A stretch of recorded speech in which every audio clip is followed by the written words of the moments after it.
Setelah menghabisi kedua rekan dari Hisaki, kini Minato menyisakan Hisaki yang sedang waspada terhadapnya. Seluruh tubuh Minato nampak diselimuti oleh energi biru terang yang sangat mempesona. Di belakangnya terdapat si cungkring, yang pedangnya telah patah menjadi dua bagian.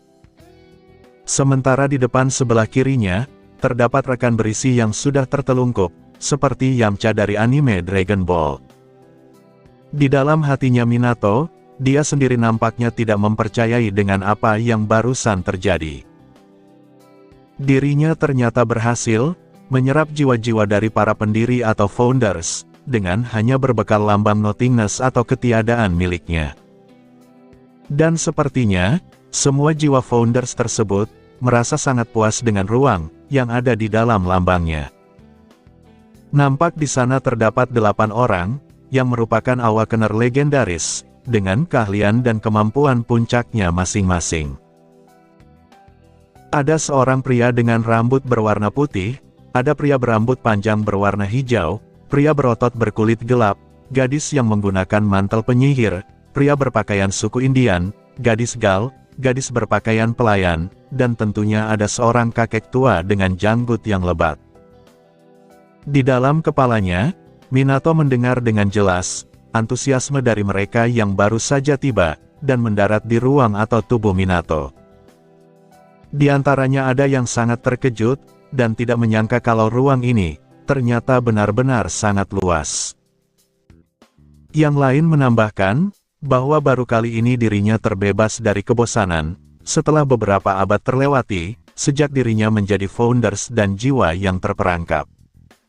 Yang lain juga berkata, kalau mulai dari sini sampai ke sini, adalah wilayah miliknya. Sepertinya, karena saking luasnya ruang tersebut, mereka sampai-sampai membuat pembatas masing-masing, sebagai penanda wilayah mereka. Minato hanya menyimak pembicaraan mereka, dan tidak berkata apapun.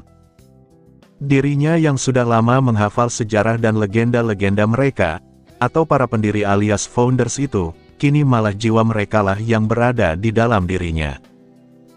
Minato mulai tersenyum lembut, sambil memegang erat ranting pohon yang dia ambil, dan dibarengi cahaya biru muda, yang keluar dari lambang di tangan kanannya. Semua para pendiri, juga nampak tersenyum puas dan tertawa bahagia. Karena mereka sudah mendapatkan tempat yang bagus, maka saat ini, sudah saatnya untuk melakukan balapan, agar melihat siapa yang lebih dulu mendapatkan tubuh dari anak ini.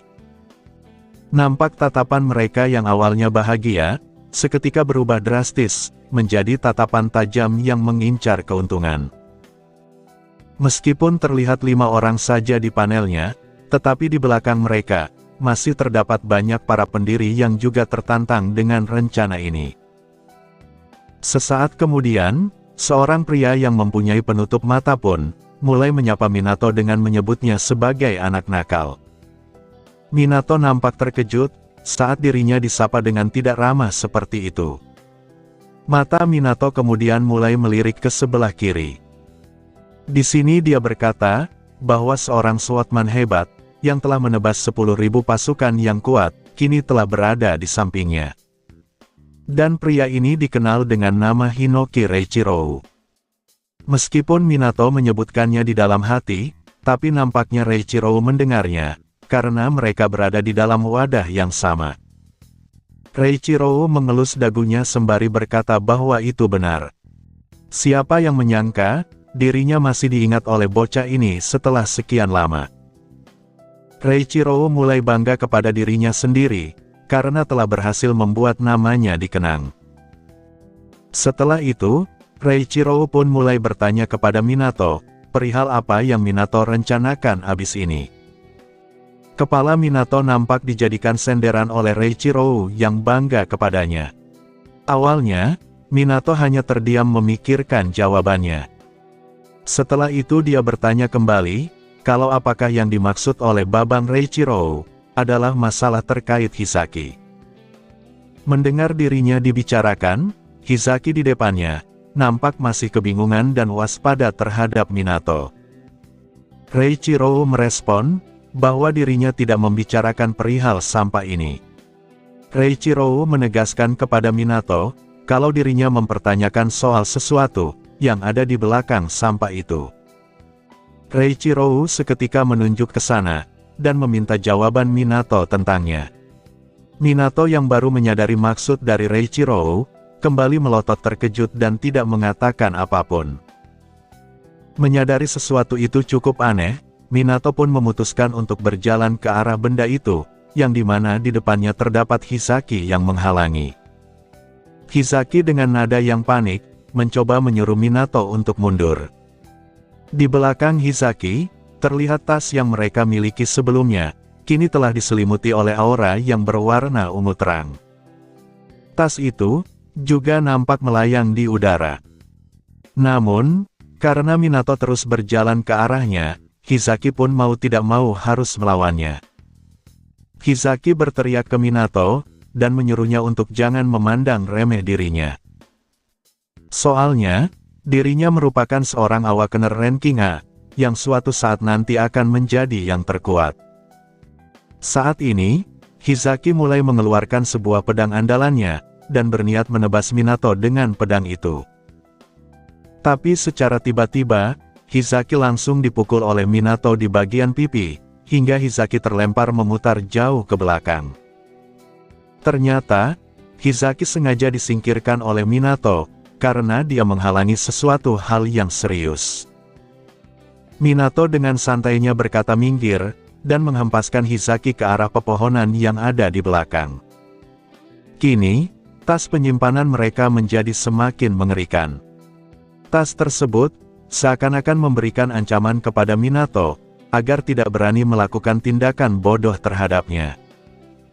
Setelah itu, tas itu kemudian langsung mendarat ke tanah, dan mulai mengeluarkan energi ungu yang sangat besar, yang dia tembakkan ke udara. Minato dan Reiichiro hanya diam di tempat, dan menonton tindakan dari tas itu. Tas itu mengeluarkan petir ungu yang dahsyat, dan mulai menyebar ke seluruh penjuru hutan. Sementara itu, Reiichiro di belakang Minato, sama sekali tidak panik dan malah tersenyum. Minato juga tidak panik, tetapi nampak fokus memperhatikan apa yang terjadi. Di lain sisi, kita kemudian berpindah ke daerah perkotaan. Di sana, nampak banyak korban jiwa yang berjatuhan, akibat serangan seekor monster. Kondisi kota nampak kacau, akibat kehadiran dari monster tersebut. Monster ini, berwujud seperti anjing atau serigala, yang memiliki 3 kepala. Atau penyebutannya, adalah monster Cerberus. Monster Cerberus mengamuk di kota, dan menerbangkan segala hal yang menghalangi dirinya. Termasuk menerbangkan mobil, dan menghancurkan bangunan di dekatnya. Tak jauh dari dirinya, terdapat seorang manusia yang memakai setelan jas kantor, yang berteriak kepada seseorang, yang mempunyai tugas untuk membasmi monster ini.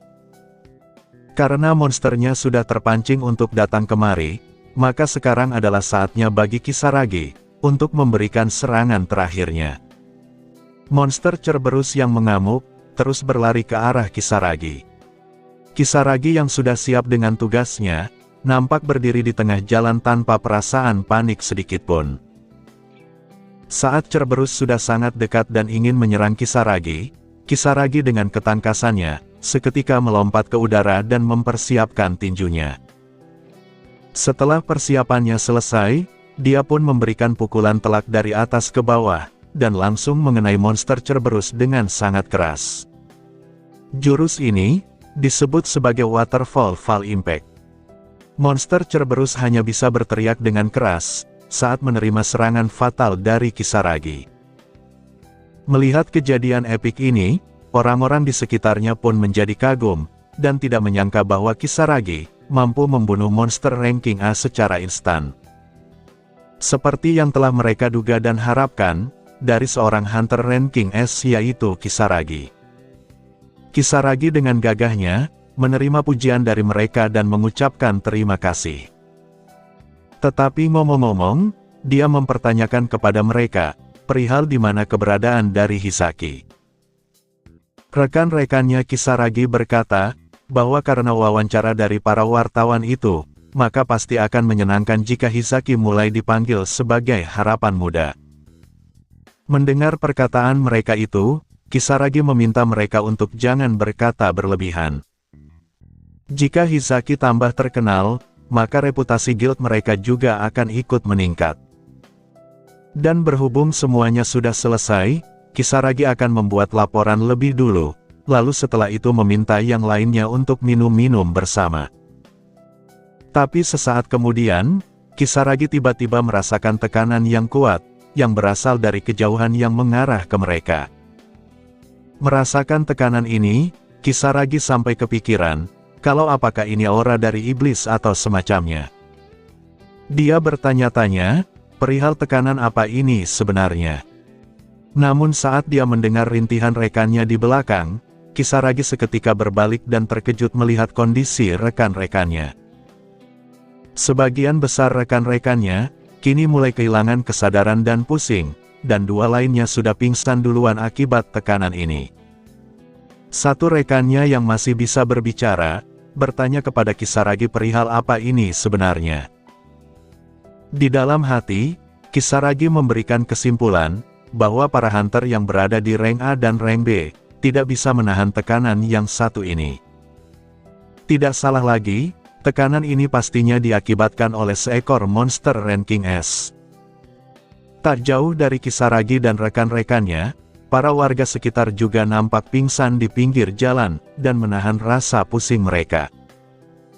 Melewati beberapa tempat di perkotaan, di tengahnya kita diperlihatkan Mausoleum Founders, tempat Hisaki dan Minato berada. Hisaki yang sebelumnya sudah dihempaskan ke tanah, kini hanya menahan rasa sakit sambil menggoyangkan pinggulnya. Saat dia kembali memfokuskan penglihatannya ke depan, dia pun terkejut dan berkeringat sangat banyak. Di hadapan Hisaki dan Minato saat ini, telah muncul sesosok iblis yang sangat besar. Iblis ini memiliki banyak tentakel, dan tentakelnya kebanyakan berurat sangat besar. Hisaki yang panik melihat iblis tersebut, tentunya bertanya perihal apa-apaan bentuknya itu. Minato memberikan jawaban, bahwa inilah yang terjadi, karena Hisaki telah membuka mausoleumnya. Minato menjelaskan, kalau salah satu bos monster dari tower ini, telah disegel dengan aman di mausoleum ini. Dan kini, segelnya telah terlepas karena Hisaki, yang membawa item-item itu pergi. Reiichiro juga membenarkan ucapan Minato, dia menambahkan, bahwa ada beberapa iblis, yang berasal dari tower, yang diketahui berhasil bertahan hidup dengan cara bersembunyi, dan membuat diri mereka menjadi tidak aktif. Dan untuk monster ini adalah perwujudan dari kekosongan. Di sini kita dapat melihat, bahwa semua matanya yang banyak, masih menutup dan belum terbuka. Namun sesaat kemudian, monster itu pun akhirnya bangun, dan membuka semua matanya. Dialah monster perwujudan dari kekosongan, yang dikenal dengan sebutan Snake Eye Tiger. Untuk estimasi levelnya, sepertinya lebih berbahaya di atas rank S. Reiichiro kembali melanjutkan, monster ini merupakan bencana, yang mampu membunuh banyak manusia dalam jarak beberapa kilometer saja, dengan menggunakan aura beracunnya. Iblis jenis ini, sudah cukup umum ditemukan pada era Founders dulu. Dan tampaknya, monster ini sudah terlalu berlebihan, untuk dihadapi oleh anak muda di era yang sekarang. Hisaki nampak gemetar ketakutan, dan hanya bisa berdiri dengan bergantung pada pedangnya. Sepertinya, racun dari monster tersebut, mulai menggerogoti atau tersebar di sekitar tubuh Hisaki. Menyadari situasinya semakin gawat, Hisaki pun berteriak ke Minato, kalau dia harus kabur dari sini secepatnya, atau dia akan terbunuh karena racun ini. Namun, saat Hisaki sudah berbalik ke belakang dan melangkah kabur, Minato baru memintanya, untuk lebih baik tidak bergerak dari tempatnya berdiri. Karena sebenarnya, monster ini akan selalu menargetkan orang yang bergerak. Tapi sebelum perkataan Minato selesai, monster itu, seketika melirik ke arah Hisaki, dan dengan cepat memanjangkan tentakelnya, yang menerjang langsung ke arah Hisaki. Hisaki yang panik, berteriak ke monster itu untuk menjauh darinya. Namun, bukannya menyerang dengan menggunakan kekerasan, monster malah menyerang Hisaki secara lembut, dan menempelkan tentakelnya ke tubuh Hisaki.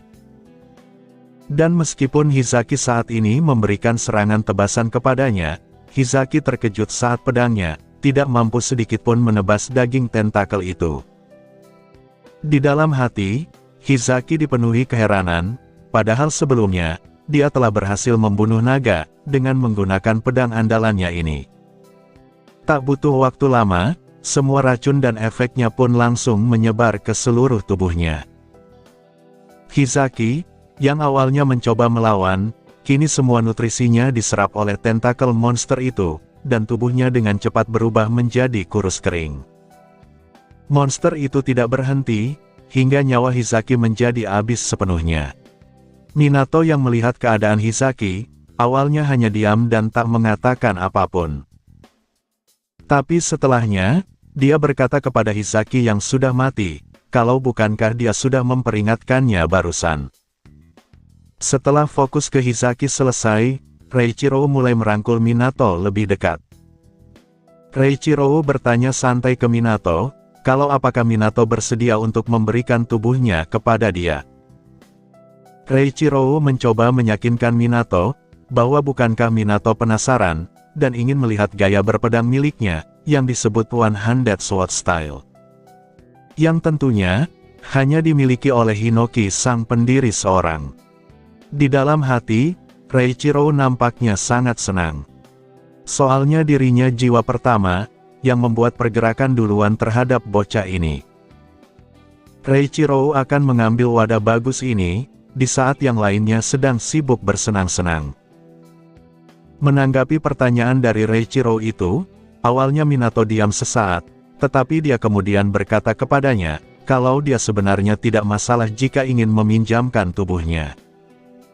Mengetahui Minato telah setuju, Reiichiro yang senang pun langsung mengerti, dan meminta Minato untuk segera berganti jiwa. Tetapi tepat sebelum itu, 3 jiwa pendiri yang lain, dengan cepat menghentikan tindakan dari Reiichiro. Di antara mereka bertiga, ada pria Indian yang menyebut Hinoki dengan sebutan bajingan. Gadis Gal yang menanyakan perihal apakah Hinoki hendak kabur, dan si kakek tua mengklaim, bahwa wadah yang kuat ini adalah miliknya. Reiichiro yang ketahuan oleh mereka, meminta mereka untuk tetap tenang. Namun Minato kemudian melanjutkan, bahwasanya, dia bisa meminjamkan tubuhnya hanya dengan satu syarat saja. Minato menegaskan, kalau dirinya akan meminjamkan tubuh miliknya, kepada semua jiwa yang tinggal bersamanya. Yang artinya, Minato tidak keberatan meminjamkan tubuhnya, kepada 106 jiwa pendiri yang ada padanya. Keputusan Minato ini, tentu saja membuat yang lain keheranan.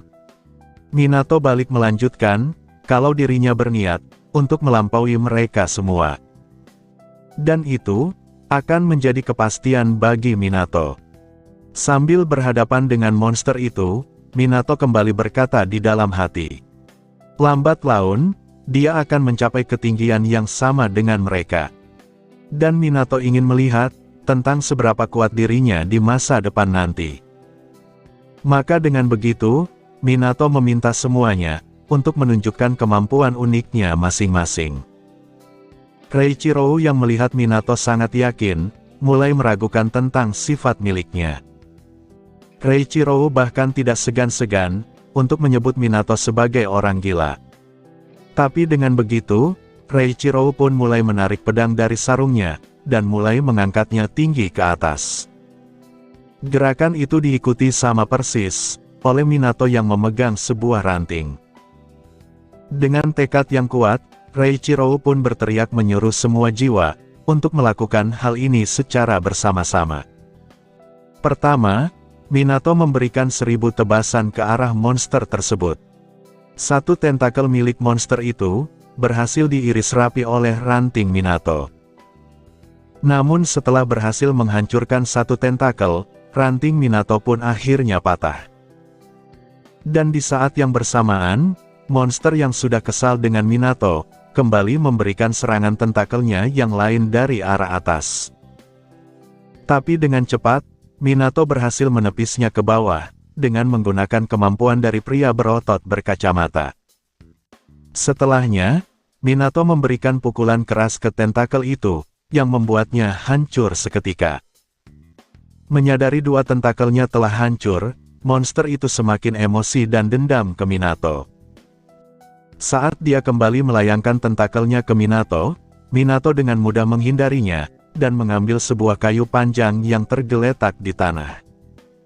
Lambangnya kembali bercahaya, dan mengeluarkan kemampuan dari pria pengguna tombak. Setelah menyelesaikan serangan tombaknya, Minato beralih menggunakan kemampuan jiwa yang lain, yaitu kemampuan dari pria suku Indian untuk menepis tentakel berikutnya. Dan beralih lagi ke kemampuan kakek tua, yang mampu memegang tentakel monster itu, dan membantingnya seketika ke tanah. Tapi, seakan belum berakhir sampai di situ, setelah mengamankan tas barang milik Hisaki dan mengambil busur di dalamnya, monster tentakel itu pun berhasil lolos dan memantul ke atas. Di sini, dia akan mulai dihabisi oleh kemampuan dari pria berambut putih. Kemampuannya mampu membuat sebuah anak panah yang sangat kuat. Dengan fokus yang gila, Minato berhasil menembakkan banyak anak panah cahaya kepada monster tersebut. Monster itu berteriak sangat keras akibat rasa sakit yang dia alami. Dan cairan dari tubuhnya nampak muncrat mengenai wajah Minato. Dan saat tentakel sisanya menggeliat hendak menyerang Minato, Minato dengan sigap menggunakan lambangnya, dan mengeluarkan berbagai macam kemampuan dari jiwa pendiri yang lain. Di sana ada tendangan Bruce Lee, cakaran Fury, kemampuan mengeluarkan racun mematikan, mengeluarkan es, menyemburkan api, dan memberikan tusukan tajam ke depan, hanya dengan menggunakan tangan kosong. Namun, karena masih ingin menggunakan kemampuan Reichiro, Minato pun mengambil pedang Hisaki yang terbelah dua, dan hendak menggunakan pedang tersebut untuk menebas tentakel yang tersisa. Nampak dua tentakel selanjutnya, mulai dimasukkan ke dalam tanah, dan muncul tepat di depan mata Minato. Minato yang tidak sempat menyerangnya menggunakan pedang, akhirnya memilih untuk menggunakan kemampuan sihir dari jiwa pendiri wanita berambut merah. Matanya memancarkan cahaya kuning, dan dia melesat ke depan dengan dibarengi petir di seluruh tubuhnya, yang berhasil membakar dua tentakel tadi. Setelah itu, Minato pun melompat ke atas, dan bersiap untuk menusukkan pedangnya yang terbelah, ke bagian atas dari monster tersebut. Sebelum mendarat, Minato merapalkan jurus Reichiro, yaitu Hinoki's One-Handed Sword Style, Gekirou Tachi, Wave Cutting Blade. Dari pedang yang terbelah itu, muncul sebuah cahaya putih biru muda, yang menyerang lurus ke depan, dan berhasil membelah monster itu menjadi dua bagian, layaknya buah naga. Nampak wajah dari Minato, yang tersenyum puas setelah mengeluarkan semuanya. Tak jauh dari tempat Minato mengeksekusi, terlihat seekor burung gagak, yang sedang hinggap di sebuah ranting pohon. Gagak hitam ini, sepertinya merupakan intel dari Awakener yang lain. Setelah memahami situasinya, pemilik gagak itu pun mulai menelpon seorang Awakener lain, yang memiliki rambut berwarna kuning. Pria ini, nampak terbang di udara, sambil mengangkat telepon dari sang pemilik gagak. Dia terkejut, saat mendengar kalau monster itu telah kalah, padahal dia baru saja ingin pergi ke sana, dengan cara terbang seperti ini. Dan lambang di tangan kanannya, seperti memiliki warna yang sama, dengan yang dimiliki oleh Minato, yaitu berwarna biru muda. Dia juga bertanya ke pemilik gagak itu, kalau apakah ada hunter kuat yang muncul di sekitar sana. Pemilik gagak melaporkan, kalau berdasarkan rekaman yang diberikan dari burung gagak atau Raven, yang ada di sana hanyalah seorang siswa akademi. Mendengar laporan ini, pria berambut kuning itu pun mulai memasang senyum yang lebar. Dia membalas kalau dia mengerti, dan dia sangat ingin bertemu dengan siswa ini. Perkenalkan, dia adalah Awakener terkuat di bumi, yang bernama Ichihara Midori.